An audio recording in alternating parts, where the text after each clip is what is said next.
Hello everyone, welcome to deserving India. मेरा नाम है विशेष। आज हम एक वीडियो करने जा रहे हैं about the airplane crash which has happened in America 2 days अगो।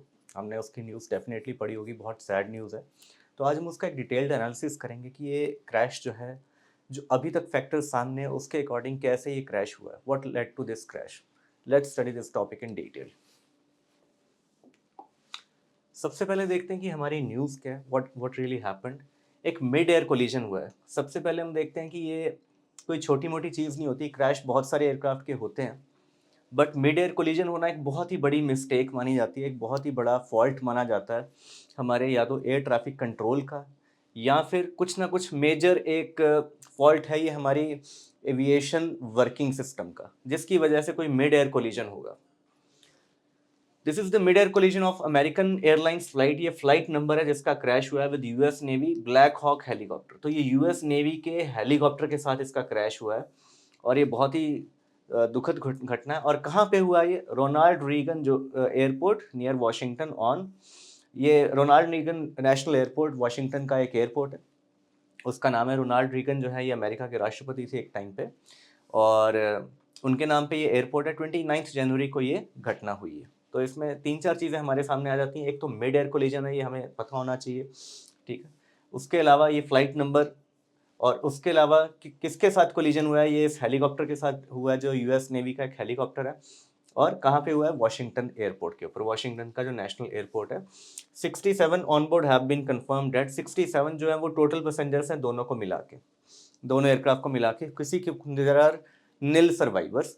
और कोलिजन होने के बाद दोनों एयरक्राफ्ट जो है पोटोमैक रिवर जो है उसके अंदर गिर जाते हैं।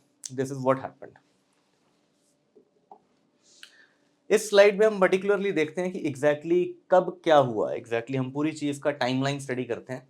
शाम को 5:22 से जो ये एयरलाइन एयरक्राफ्ट है हमारा, इसने टेक ऑफ किया विचिता एयरपोर्ट से। उसके बाद से लगभग इसकी 3 घंटे की फ्लाइट रही।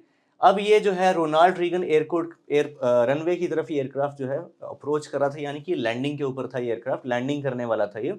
और लैंडिंग अप्रोच पे था, जिसको फाइनल्स कहा जाता है। फाइनल अप्रोच पे ये एयरक्राफ्ट है, सिर्फ रनवे की तरफ बढ़ रहा है और धीरे धीरे डिसेंड हो रहा है। थोड़ी देर में रनवे को टच डाउन करने वाला था, लेकिन इसके करीब 8 मिनट के बाद जब ये लैंड ही करने वाला था तो एयरलाइन और हेलीकॉप्टर का आपस में क्रैश हो जाता है, ठीक है। और जो हेलीकॉप्टर है उसको भी इस पिक्चर में दिखाया गया है कि हेलीकॉप्टर क्या कर रहा था। Black Hawk travelling south on the training flight. ये हम देखते हैं नीचे, ये वाली जो रिवर है ये है पोटोमैक रिवर, ठीक है। इसके एग्जैक्टली ऊपर ये कोलिजन हुआ है। यहाँ पे जो है हमारा रनवे है, इस तरह से एयरक्राफ्ट आ रहा है हमारा और ये लैंड करने के लिए जा रहा था। इसकी लगभग लगभग जो हाइट थी वो 90 मीटर थी, जो लास्ट रिपोर्टेड हाइट थी। और जो हेलीकॉप्टर की लास्ट रिपोर्टेड हाइट थी वो थी 60 मीटर्स, ठीक है। तो ये लास्ट रिपोर्टेड, ऑफ कोर्स जब इनका कोलिजन हुआ तो ये दोनों की हाइट सेम हो गई, तब ये कोलाइड हुए हैं। ये लास्ट रिपोर्टेड इसकी हाइट है 90 मीटर्स और इसकी है 60 मीटर्स। ये कहीं ऊपर गया होगा हेलीकॉप्टर, या फिर एयरक्राफ्ट नीचे आया होगा, और ये दोनों एक दूसरे को नहीं देख पाए। और ये जो पोटोमैक रिवर है ये बिल्कुल किनारे पे है। इसके जस्ट आगे हमारा रनवे स्टार्ट हो जाता है। और ये जो ब्लैक हॉक हेलीकॉप्टर ये ट्रेनिंग फ्लाइट पे था, ये इसका रूट था, यहाँ से ये जा रहा था। और ये इस तरीके से हम इस पिक्चर में क्लियरली नजर आ रहा है कि एग्जैक्टली हुआ क्या है। एयरक्राफ्ट जो है वो कितनी हाइट से नीचे डिसेंड कर रहा है। ये जो है हेलीकॉप्टर उसी एरिया से निकला, दोनों सेम एयर स्पेस में थे, दोनों के बीच में वर्टिकल सेपरेशन रहा ही नहीं, और ये इनका कोलिजन हो जाता है बिल्कुल एयरपोर्ट के रनवे के सामने, जिसमें इतने लोगों की मौत हो जाती है। जैसे कि मैंने आपको ये बताया कि ये थी अमेरिकन एयरलाइंस फ्लाइट 5342। और किस टाइप का एयरक्राफ्ट था जो उनके उनके पास था? बॉम्बार्डियर CRJ-700 जेट, ठीक है। बॉम्बार्डियर एक कंपनी है, जैसे बोइंग है और एयरबस है, वैसे ही एक और कंपनी है बॉम्बार्डियर जो अच्छे एयरक्राफ्ट बनाती है। इनके थोड़े छोटे एयरक्राफ्ट होते हैं। तो इनका ये CRJ-700 जेट था, और ये विचिता एयरपोर्ट कांसास से आ रहा था और वॉशिंगटन के नेशनल एयरपोर्ट पे लैंड हो रहा था। हेलीकॉप्टर जो है वो कुछ 3 सोल्जर्स को लेकर अपनी ट्रेनिंग सॉर्टी कर रहा था, लेकिन ये सेम एयर स्पेस में अवेलेबल था। इनकी कुछ वीडियोस भी सर्कुलेट हुई हैं जिसमें बहुत दूर से वो वीडियो ऐसे लग रहा है कि दोनों एक दूसरे की तरफ ही अप्रोच कर रहे हैं। डेफिनेटली ये दोनों एक दूसरे को नहीं देख पाए, अगर देख पाते तो ये कोलिजन नहीं होती, लेकिन देखने में ऐसा लग रहा है कि हेड ऑन कोलिजन है, दोनों ने एक दूसरे को आके टक्कर मारी है। अच्छा, इसमें सबसे इंपॉर्टेंट जो चीज़ है वो है ATC। कि एटीसी का बहुत इंपॉर्टेंट रोल होता है। एटीसी जो होते हैं, इनका सबसे इंपॉर्टेंट रोल होता है, ये हर एक एयरक्राफ्ट को कंट्रोल करते हैं कि कौन सा एयरक्राफ्ट कितनी हाइट पे फ्लाई करने वाला है। जो एयरक्राफ्ट किसी भी रनवे की तरफ या किसी भी एयरपोर्ट की तरफ अप्रोच करने लगते हैं, वो उस एटीसी की लिमिट्स में आते हैं, तो वो पहले एटीसी से उनका कांटेक्ट बनता है। एटीसी उनको परमिशन देता है कि हाँ, आप हमारे एयर स्पेस में आइए। कोई भी एयरक्राफ्ट, चाहे वो हेलीकॉप्टर हो, उसको बिना एटीसी की परमिशन से वो एयर स्पेस में एंटर नहीं होते।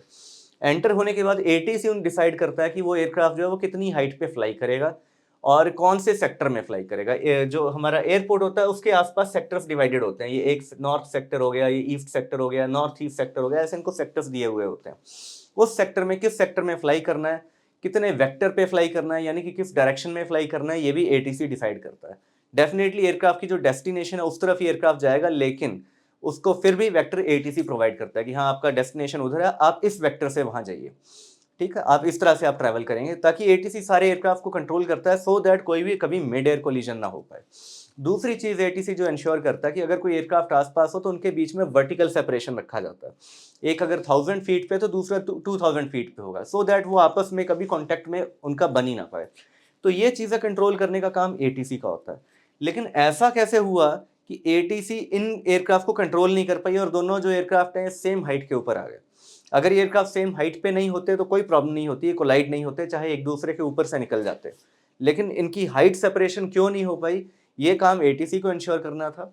उसी से रिलेटेड ये स्लाइड है।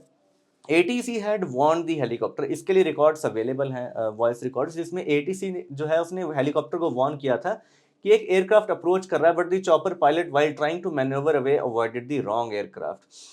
ये बड़ी इंपॉर्टेंट पीस ऑफ इंफॉर्मेशन है, क्योंकि जो बड़े एयरपोर्ट्स होते हैं उसके ऊपर बहुत सारी फ्लाइट्स एक साथ फ्लाई कर रही होती हैं। बहुत सारी फ्लाइट्स जो हैं वो लैंडिंग रोल के ऊपर होती हैं, एक के पीछे एक फ्लाइट्स होती हैं जो लैंड करने वाली होती हैं, वो सेम वेक्टर पे होती हैं। उनके बीच में जो है वर्टिकल सेपरेशन आपस में तो होता है जो दो एयरक्राफ्ट लैंड करने वाले हैं, लेकिन वो हॉरिजॉन्टली भी एक दूसरे से काफ़ी दूर होते हैं, काफ़ी माइल्स की दूरी पे होते हैं। लेकिन अगर वहीं से किसी एयरक्राफ्ट को उसके आसपास से पास ऑन करना है, जो छोटा एयरक्राफ्ट है जैसे हेलीकॉप्टर है, तो उनको जो है वर्टिकली सेपरेट रखा जाता है कि ताकि वो वर्टिकली उस हाइट पे ऊपर ना आ पाए जहां पे एयरक्राफ्ट लैंड हो रहा है। और इसमें एटीसी ने सिर्फ हेलीकॉप्टर को वार्न किया कि हाँ, आपके आसपास से एयरक्राफ्ट निकलेगा, आप उसको उसको देख के मैन्यूवरिंग करें। लेकिन इस पायलट ने मोस्ट प्रोबेबली गलत एयरक्राफ्ट समझ लिया। उस टाइम पे स्काई में और भी एयरक्राफ्ट होंगे, तो पायलट ने शायद कोई गलत एयरक्राफ्ट से अपनी आप दूरी बनाने के लिए, जो कि एटीसी ने उसको बोला कि आपके बगल से ये एयरक्राफ्ट जाने वाला है, आप इससे इसको देख के मैन्यूवर करें, तो उसने किसी और एयरक्राफ्ट को देख के मैन्यूवरिंग की और उल्टा इस एयरक्राफ्ट के बीच में कोलिजन हो गया उनका। The miscalculation led to fatal crash killing everyone on board both the aircraft. ठीक है, तो इस मिसकैलकुलेशन की वजह से मोस्ट प्रोबेबली यही रीजन है कि वो मिसकैलकुलेशन हुई, इसलिए वो दोनों एयरक्राफ्ट कोलाइड हो गए मिड एयर के अंदर। अब हम देखते हैं कि इसमें पॉसिबल कॉजेज क्या है, किन पॉसिबल रीजंस की वजह से ये क्रैश जो है ये हो सकता है। तो इसके जो इनिशियल हमारे इन्वेस्टिगेशंस किए गए हैं, अभी तक इसकी फुल इन्वेस्टिगेशन होनी बाकी है। फुल इन्वेस्टिगेशन के लिए इसके इक्विपमेंट यूज़ किए जाएंगे, ब्लैक बॉक्स यूज़ किए जाएंगे, जिससे फुल इन्वेस्टिगेशन की जाएगी क्या एग्जैक्टली हुआ एक्सीडेंट से पहले, क्या क्या मिसकैलकुलेशन हुई या क्या क्या मशीन फेलियर हुई या क्या रीज़न रहे इसके। लेकिन जो प्रीलिमिनरी इन्वेस्टिगेशन है, जो प्रीलिमिनरी फैक्टर्स जो ऑलरेडी अवेलेबल है, उसके थ्रू जो हमारे पास शॉर्टकमिंग सामने है, उनको नज़र में रखते हुए क्या क्या पॉसिबिलिटी एक्सपर्ट्स द्वारा बताई गई हैं। पहली है एटीसी शॉर्टेज। जो पर्सन एयरक्राफ्ट को और हेलीकॉप्टर को दोनों को कंट्रोल कर रहा था वो पर्सन सेम था। ये एक बहुत ही बड़ी प्रॉब्लम है, क्योंकि एयरक्राफ्ट जो है वो लैंडिंग रोल पे है, वो लैंड करने वाला, उसकी हैंडलिंग बहुत इंपॉर्टेंट है और बहुत ही एक डिफ़िकल्ट टास्क है। उसके साथ साथ अगर उसको और भी एयरक्राफ्ट हैंडल करने पड़े तो वो उसके लिए मुश्किल हो सकता है। ऐसे केस में वो एक मिसकम्युनिकेशन का रिस्क बढ़ जाता है, जिसमें हो सकता है कि वो पर्सन एक एयरक्राफ्ट की इन्फॉर्मेशन दूसरे को दे दे। अब क्योंकि वो दो इंपॉर्टेंट एयरक्राफ्ट को हैंडल कर रहा है और उसको उस सबकी रिक्वायरमेंट उसी टाइम पे है, तो हो सकता है कि वो एक की इन्फॉर्मेशन दूसरे को ट्रांसमिट कर दे गलती से और उसको खुद भी ना पता चले। तो ये एक रिस्क है। ऐसा नहीं कहा जा रहा कि इस केस में ऐसा हुआ है, लेकिन ऐसी पॉसिबिलिटी बनती है कि ऐसे टाइम पे एटीसी शॉर्टेज हम एक बिजी एयरपोर्ट पे नहीं रख सकते, जहाँ पे एक टाइम पे, जो इस तरह के टाइम पे, जैसे हमने देखा कि क्रैश लगभग 8:40 के आसपास हुआ है, तो इवनिंग और मॉर्निंग के जो टाइम्स होते हैं उसमें फ्लाइट्स का लैंडिंग और टेक ऑफ ज़्यादा होता है कंपैरेटिवली, क्योंकि उस टाइम पे पैसेंजर्स का ट्रैवल भी ज़्यादा होता है। तो एक बिजी एयरपोर्ट के ऊपर जिस टाइम पे रश आवर्स के अंदर अगर एक टाइम पे दो इंपॉर्टेंट एयरक्राफ्ट को सेम एटीसी हैंडलर जो है वो कंट्रोल कर रहा है, इसका मतलब है कि हम जो है ऑलरेडी रिस्क जोन में जा रहे हैं। क्योंकि वो गलती से मिस कम्युनिकेशन भी कर सकता है और मिस कैलकुलेशन भी कर सकता है, क्योंकि उसके पास टाइम ही ना मिले अगर उसको प्रॉपर जजमेंट करने का कि किसको क्या बताना है, तो कम टाइम में हो सकता है वो कम इंफॉर्मेशन दे पाए या रिस्की इंफॉर्मेशन दे दे, यानी कि गलत इंफॉर्मेशन दे दे। तो इसके चांसेस बनते हैं। ये पहली शॉर्टकमिंग है जो एक्सपर्ट्स ने बताई है कि इस केस में इसका एक मेजर रोल हमें देखने को मिल सकता है फुल इन्वेस्टिगेशन होने के बाद। सेकंड है लो ऑल्टीट्यूड सेपरेशन। जब एयरक्राफ्ट जो है वो लो ऑल्टीट्यूड पे फ्लाई करते हैं तो उनके पास मार्जिन ऑफ एरर बहुत कम हो जाता है, क्योंकि जब वो हाई ऑल्टीट्यूड पे होते हैं, फॉर एग्जांपल 30,000 फीट, 35,000 फीट, तो मिनिमम सेपरेशन दो एयरक्राफ्ट में कम से कम 1000 फीट रखा जाता है अगर वहाँ पे रश नहीं है। अगर बहुत ज़्यादा रश है, कहीं मजबूरी है, तो हो सकता है 500 फीट भी रख दिया जाए, तो वो 500 फीट भी बहुत ज़्यादा सेपरेशन है। लेकिन जब वो लो एल्टीट्यूड पे है, जब लैंडिंग का टाइम है, टेक ऑफ का टाइम पे, तो उस टाइम पे 50 फीट के आसपास हमें सेपरेशन देखने को मिल सकता है। 50 फीट तो कुछ भी नहीं होता। तो उस टाइम पे हमारे पास मार्जिन ऑफ एरर जो है वो बहुत ज़्यादा कम हो जाता है। ये एक रीज़न है कि इस जगह पे तो गलती कर ही नहीं सकते। लो एल्टीट्यूड के ऊपर तो आपके पास मार्जिन ऑफ एरर है ही नहीं, पायलट भी गलती नहीं कर सकता। ऊपर गलती करेगा वो तो नुकसान नहीं होगा, नीचे वो गलती करेगा तो फैटल है, कहीं पे भी कुछ भी दुर्घटना हो सकती है। तो ये एक रीजन बनता है इस केस में एक्सीडेंट होने का। थर्ड, जो इसकी हमने पिछले स्लाइड में बात की है, pilot miss judgement. Of course pilot अगर मिस जजमेंट करेगा, जैसे हमने लास्ट स्लाइड में देखा कि उसको एटीसी वाले ने बोला कि आपको एयरक्राफ्ट को अवॉइड करना है, लेकिन उसने किसी और एयरक्राफ्ट को अवॉइड कर लिया, उसने प्रॉपर कैलकुलेशन पायलट नहीं कर पाया। तो पायलट जो है, क्योंकि नाइट टाइम है, उसने नाइट गॉगल्स लगा रखी होंगी। नाइट गॉगल्स में पायलट का जो विजन है वो थोड़ा कम हो जाता है, वो चारों तरफ नहीं देख सकता, कुछ पर्टिकुलर एंगल्स पे ही वो देख सकता है। जो नाइट विजन गॉगल्स पायलट्स लगाते हैं वो उनकी आंखों को कुछ दोनों साइडों से कवर कर देते हैं, जिससे वो सिर्फ सामने की तरफ ही विजिबली देख सकते हैं। तो वो साइड्स में नहीं देख पाते। अगर साइड से कोई एयरक्राफ्ट आ भी रहा होगा, उसको वो सुनाई भी नहीं देगा, क्योंकि उसकी अपनी मशीन की ही वॉल्यूम बहुत ज़्यादा है, तो वो उस चीज़ को जज नहीं कर पाएगा एक पायलट। सेम दूसरा जो एयरक्राफ्ट है वो भी लो ऑल्टीट्यूड पे फ्लाई कर रहा है, वो लैंड कर रहा है, उसका भी जो नोज है उस एयरक्राफ्ट का वो थोड़ा सा ऊपर होगा। आपने देखा होगा लैंडिंग से कुछ पहले पायलट्स जो है वो नोज को थोड़ा ऊपर रखते हैं, और वो जब लैंडिंग करते हैं पायलट्स, तो वो जरूरी नहीं है कि शीशे से बाहर देख रहे हो, यानी कि विंडो से बाहर देख रहे हो, वो मशीन में इक्विपमेंट की तरफ देख रहे होते हैं। इक्विपमेंट में रनवे जो है वो रडार के थ्रू पेंट होता है, तो वो उसके ऊपर अपना लैंडिंग की बाकी कैलकुलेशंस देख रहे होते हैं। ज़रूरी नहीं कि दोनों पायलट बाहर ही देख रहे हो, और बाहर अगर वो देख भी रहे हो तो कुछ पर्टिकुलर हाइट से नीचे उनको नहीं नजर आएगा, क्योंकि वो ऑलरेडी लैंडिंग रोल के ऊपर है, उनके पास मल्टीपल कैलकुलेशंस हैं। तो दोनों पायलट्स जो हैं, दोनों एयरक्राफ्ट के पायलट्स के पास मार्जिन ऑफ एरर एक तो बहुत कम है, दूसरा वो ऐसे इंपॉर्टेंट रोल्स के ऊपर, ऐसी जगह के ऊपर है जहाँ पे ऑलरेडी रश बहुत है, तो इस उनके पास जजमेंट करने के लिए समय बहुत कम है। तो ये मल्टीपल रीजंस हैं, और एटीसी वाला तो गलती कर ही नहीं सकता। अगर वो गलती करता है तो हो सकता है गलत इन्फॉर्मेशन गलत इंसान को दे दे। तो ये मल्टीपल फैक्टर्स हैं जो इस टाइम पे कैलकुलेशन में लिए गए हैं, जिनके जो पर्टिकुलरली इस केस में वैलिड होंगे सारे के सारे, क्योंकि एटीसी वाले ने जो इन्फॉर्मेशन दी एज पर द रिकॉर्ड्स वो ये थी कि हेलीकॉप्टर को उसने इन्फॉर्मेशन दी कि जो हमने पिछली स्लाइड में बात किया कि आपके साइड में एयरक्राफ्ट है, जबकि एज पर दी एक्सपर्ट्स जो एटीसी होता है वो पायलट को जब ऐसी इन्फॉर्मेशन देता है तो वो इन्फॉर्मेशन बड़ी क्लियर एंड स्पेसिफिक होती है कि आपके 3 o'clock के ऊपर आपको ये एयरक्राफ्ट इतनी हाइट पे नजर आएगा। जब भी एटीसी किसी एयरक्राफ्ट को दूसरे एयरक्राफ्ट को देखने के लिए या लुकआउट करने के लिए बताते हैं, तो वो उस दूसरे एयरक्राफ्ट की प्रॉपर लोकेशन बताते हैं कि वो आपको किस तरफ नजर आएगा। आपके 3 o'clock पे नजर आएगा, आपके 9 o'clock पे नजर आएगा, आपके 0 डिग्री पे नजर आएगा, या आपके 180 डिग्री पे नजर आएगा। तो वो एग्जैक्टली पायलट को इन्फॉर्मेशन देते हैं डायरेक्शन की और हाइट की, कि आपके इस डायरेक्शन में इतनी हाइट पे आपको एयरक्राफ्ट नजर आएगा। लेकिन इस केस में सिर्फ और सिर्फ उसने इन्फॉर्मेशन दी कि आपको एयरक्राफ्ट नजर आएगा, आप उसको देख के मैन्यूवर करें, और पायलट ने कोई और एयरक्राफ्ट देख लिया। अब हम देखते हैं इसमें इन्वेस्टिगेशन क्या होगी। इन्वेस्टिगेशन करने के लिए यूएसए में एजेंसी है नेशनल ट्रांसपोर्टेशन सेफ्टी बोर्ड। ये इनका काम है, सेफ्टी बोर्ड, ये पूरा सेफ्टी की चीज़ों को देखते हैं और इन्वेस्टिगेशन करते हैं एयरक्राफ्ट एक्सीडेंट्स की। और फेडरल एविएशन एडमिनिस्ट्रेशन, जैसे हर एक जो हमारे सेक्टर होता है उसके अंदर एक एडमिनिस्ट्रेटिव एजेंसी होती है, ऐसे ये फेडरल एविएशन एजेंसी है, FAA है, इनके रूल्स के तहत ही पूरी फ्लाइंग होती है। ये डिसाइड करते हैं कि अमेरिका में फ्लाइंग के क्या रूल्स रहेंगे, ये पूरे रूल्स बनाने के लिए रिस्पॉन्सिबल हैं। जबकि सेफ्टी बोर्ड जो है वो सेफ्टी का देखते हैं कि फॉर एग्जांपल कहीं पे उनको रिपोर्ट्स आ रही हैं कि यहाँ पे बर्ड एक्टिविटी ज़्यादा है, या कहीं पे रश बढ़ रहा है लेकिन एटीसी के क्रू कम है, या फिर रनवे में कुछ इश्यूज़ हैं, या लाइटिंग में कुछ इश्यूज़ हैं, या कुछ पायलट्स बार बार रिपोर्ट कर रहे हैं। ये सारी चीज़ें ये लोग देखते हैं, हर चीज़ की इन्वेस्टिगेशन करते हैं। तो ये दोनों एजेंसीज जो हैं प्राइमरली इस पूरे इंसिडेंट की इन्वेस्टिगेशन करेंगी। They have recovered the flight data recorders. दोनों एयरक्राफ्ट के फ्लाइट डाटा रिकॉर्डर्स जो है इन्होंने रिवर से रिकवर कर लिए हैं, which will provide crucial details about what happened in the final moments before impact.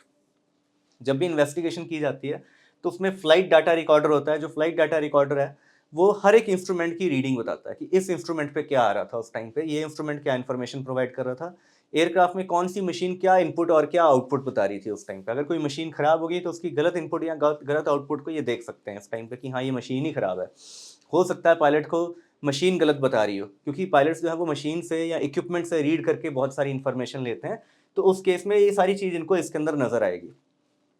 दूसरा इसके अलावा एक और चीज़ होती है फ्लाइट डाटा रिकॉर्डर के अंदर, उसको कहते हैं CVR, जिसको बोलते हैं कॉकपिट वॉइस रिकॉर्डर। इसके अंदर जितनी भी कॉकपिट के अंदर बातचीत होती है, चाहे वो माइक्रोफोन पे हो, चाहे विदाउट माइक्रोफोन हो, चाहे एटीसी के साथ बात हो, किसी और एयरक्राफ्ट के साथ बात हो, वो पूरी रिकॉर्ड होती है और उसको सुना जा सकता है कि एग्जैक्टली लास्ट मोमेंट में पायलट्स क्या बात कर रहे थे, जिससे उनको क्लियर आइडिया हो जाएगा कि इन्वेस्टिगेशन से पहले पायलट को क्या दिख रहा था, उसको इंस्ट्रूमेंट्स पे क्या दिख रहा था और उसको बाहर जो दिख रहा था वो उसकी आवाज़ में उनको मिलेगा। Authorities are also reviewing air traffic control policies, pilot training and staff issues to prevent similar disasters in the future. Definitely जब भी कोई एक्सीडेंट होता है तो उसके लिए बाद में डिसाइड किया जाता है कि हमें पॉलिसी में कुछ चेंजेस लाने की ज़रूरत है ताकि सेम टाइप का एक्सीडेंट ना हो, सेम रीज़न से एक्सीडेंट ना हो। तो उसके लिए पॉलिसीज़ को, ट्रेनिंग प्रोसीजर्स को, हर चीज़ को रिव्यू किया जाता है कि क्या हम कौन सी चीज़ हम पायलट की ट्रेनिंग में ऐड कर रहे हैं सो दैट पायलट्स इस तरह की चीज़ों से अवेयर रहें और सेम एक्सीडेंट दोबारा ना हो। सिमिलरली अगर पॉलिसीज़ में कुछ चेंज करना है तो वो पॉलिसी हम अपडेट करें सो दैट कि इस तरह के एक्सीडेंट्स फ्यूचर में प्रिवेंट किए जा सकें। तो ये सारी चीज़ें ये लोग रिव्यू करने वाले हैं फ्यूचर के अंदर सो दैट की कंप्लीट इन्वेस्टिगेशन सामने आए। इसमें एक और इम्पॉर्टेंट फैक्टर है, आपने शायद कभी इक्विपमेंट का नाम ना सुना हो, अगर नहीं सुना हो तो आप इसको नोट कर सकते हैं। TCAS, TCAS की फुल फॉर्म होती है collision avoidance system, traffic collision avoidance system. ठीक है, ये एक इस तरह का सिस्टम है जिसको हर एयरक्राफ्ट में इंस्टॉल किया जाता है। इसका जो प्राइमरी पर्पस होता है वो पायलट को, ये अब इसके मल्टीपल सेंसर्स होते हैं, ये एक ऐसा इक्विपमेंट है जो कम्प्लीटली इंडिपेंडेंट होता है बाकी एयरक्राफ्ट से। इसका पर्टिकुलरली जो काम होता है वो होता है एयरक्राफ्ट को ये बताना कि आपके आसपास कोई और एयरक्राफ्ट तो नहीं आ रहा। तो ये अपने एयरक्राफ्ट के आसपास सेंस करता है कि दूसरी सामने से कोई एयरक्राफ्ट मेरे एयरक्राफ्ट की तरफ तो नहीं आ रहा, कोई नीचे से मेरी एयरक्राफ्ट की तरफ तो नहीं आ रहा। तो ये उसकी इन्फॉर्मेशन पायलट को बताता है और पायलट को मैन्यूवरिंग भी बताता है कि आप इस तरफ लीजिए एयरक्राफ्ट को अभी। और ये बिल्कुल कुछ सेकंड्स पहले, 20-30 सेकंड पहले एक इंपॉर्टेंट इन्फॉर्मेशन बता देता है, 2-3 मिनट पहले तक ये इंपॉर्टेंट इन्फॉर्मेशन बता देता है सो दैट पायलट सेफ रहे। इसको भी ये लोग चेक करेंगे कि TCAS ने ठीक से काम किया था या नहीं किया था। वैसे जो मिलिट्री के एयरक्राफ्ट होते हैं वो उस ट्रीटी से रूल ही नहीं होते कि जिसमें इसको मिलिट्री एयरक्राफ्ट में इंस्टॉल किया जा सके। मिलिट्री के जो एयरक्राफ्ट होते हैं उसमें ज़रूरी नहीं है कि आपको TCAS मिले, क्योंकि वो उस ट्रीटी के अंडर नहीं आते मिलिट्री एयरक्राफ्ट जिसके अंडर इसको कंपलसरी किया गया था एयरक्राफ्ट के अंदर लगाना। तो हो सकता है जो अमेरिकन नेवी का जो हेलीकॉप्टर था उसमें ये सिस्टम लगा हुआ ही ना हो। अगर दूसरे एयरक्राफ्ट के अंदर ये सिस्टम नहीं है तो एक एयरक्राफ्ट भी जो अगर सपोज 2 एयरक्राफ्ट आमने सामने से आ रहे हैं, एक एयरक्राफ्ट के अंदर TCAS अगर नहीं है तो दूसरे वाला भी TCAS जो है वो ज़्यादा इन्फॉर्मेशन प्रोवाइड नहीं कर पाएगा, क्योंकि दोनों एयरक्राफ्ट के TCAS हमेशा आपस में बात करते हैं। तो उस केस में ये लोग चेक करेंगे कि TCAS को कैसे इंप्रूव कर सकते हैं और इसका भी रोल जो है इन्वेस्टिगेशन में ज़रूर देखने के लिए हमें मिलेगा। हो सकता है फ्यूचर में हमें कुछ चेंजेस मिले पॉलिसी के अंदर जिसमें TCAS के अंदर कुछ चेंजेस किए जाएँ, या पॉलिसी के अंदर चेंजेस किए जाएँ जिसमें मिलिट्री एयरक्राफ्ट जो सिविल एरिया में फ्लाई करते हैं उनके अंदर इसको लगाना इंपॉर्टेंट हो या ज़रूरी हो। हो सकता है हमें ऐसी भी चीज़ें देखने को ज़रूर मिले। इसके साथ हमारा ये टॉपिक खत्म होता है। आपको ये वीडियो अच्छी लगी हो तो आप इसको लाइक ज़रूर करें। आप कमेंट सेक्शन में अपने क्वेश्चंस ज़रूर लिख सकते हैं सो दैट हम उसको आंसर कर सकें। Thank you very much.